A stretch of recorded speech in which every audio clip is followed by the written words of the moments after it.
உங்களுக்கு நிம்மதி உண்டாகுவதாக, தேவனுடைய இரக்கங்கள் அதிகமாவதாக. தேவன் என்ன சொல்கிறாங்கன்னா, நீங்கள் ஏன் கலங்குகிறீர்கள், உங்கள் இருதயங்களில் சந்தேகங்கள் எழும்புகிறது என்ன அப்படின்னு தேவன் கேட்குறாங்க. நடக்கிறதெல்லாம் பார்த்தா என் உள்ளம் கலங்கடிக்குது, என் உள்ளத்தை கலங்கடிக்குதுன்றீங்களா? இதயம் ஃபுல்லாகவே இருக்கிற நம்பிக்கைகள் எல்லாமே காணாமல் போயிடுச்சு, எல்லாம் டவுட் வருது, சந்தேகங்கள் வருது, ஏசு செய்வாரா அப்படின்னு எக்கச்சக்க கேள்விக்குறிகள் எழும்பி நிற்குது அப்படின்றீங்களா? இனிமே என்ன நடக்குதோ அதை பார்த்து சந்தோஷப்படுவீங்க. இவ்வளோ நாள் நடக்கிறத பார்த்து கலங்கி நின்றீங்கள, இன்னைக்கு என்ன நடக்கிறது பார்த்து நீங்கள் உண்மையிலே சந்தோஷப்பட போகிறீங்க.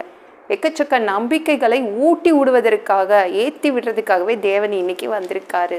நாங்கள் நாள் ஆக ஆக அது சரியாயிடும், வியாதி சரியாயிடும், நாள் ஆக ஆக இந்த பிரச்சனை சரியாயிடும், என் கணவர் மாறிடுவார், நாள் ஆக ஆக என் பிள்ளைங்க சரியாயிடுவாங்க, என் கடன் அடைஞ்சிடும் அப்படின்னு நான் நினச்சி கணக்கு போட்டால், நாள் ஆக ஆக நான் கலங்கி நிற்கிறேன், நாள் ஆக ஆக எனக்கு எக்கச்சக்க சந்தேகங்கள், டவுட்டு, ஏசு செய்வாரான்னு இப்படி சொல்கிற உங்களுக்காக இன்னைக்கு தேவன் செய்கிறத பார்த்து நீங்கள் சந்தோஷப்பட போகிறீங்க. சரிங்களா? மோசே அம்மாவுக்கு நாள் ஆக ஆக பயங்கர கவலை வந்துருச்சு. ஃபஸ்ட்டு எப்படி இருந்தாங்க மோசே அம்மா? ஃபஸ்ட்டு அவங்க ரொம்ப தைரியமாக இருந்தாங்க. நீங்கள் யாத்ராகமம் 2:2 எடுத்து படித்து பாருங்களேன். அந்த ஸ்திரீ, அந்த அம்மா கர்ப்பவதியாகி ஒரு ஆண் பிள்ளையை பெற்று அது அழகுள்ளது என்று கண்டு அதை 3 மாதம் ஒளித்து வைத்தாள்.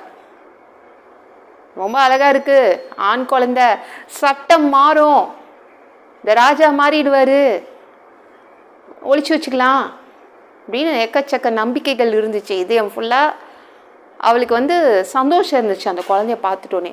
ஆனால் நாள் ஆக ஆக ஆக சட்டம் மாறலை, அந்த ராஜா, அந்த நாட்டு ராஜா மாறலை.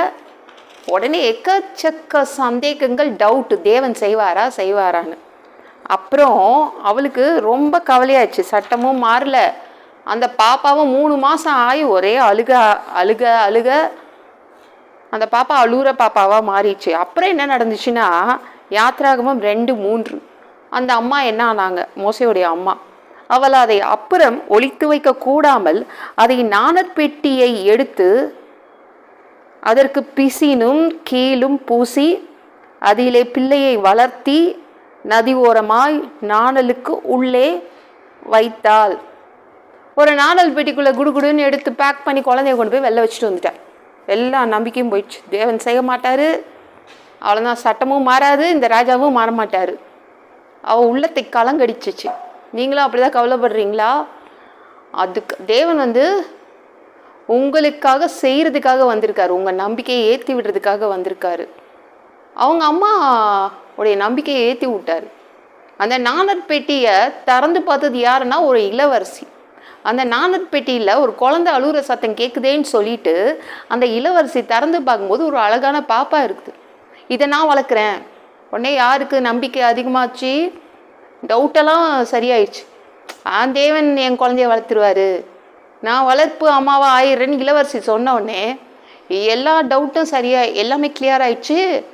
இவங்க நம்பிக்கை ஏறிச்சு. அவங்களுக்கு இந்த சம்பவம் அவங்களுக்கு சந்தோஷத்தை கொடுத்துச்சு.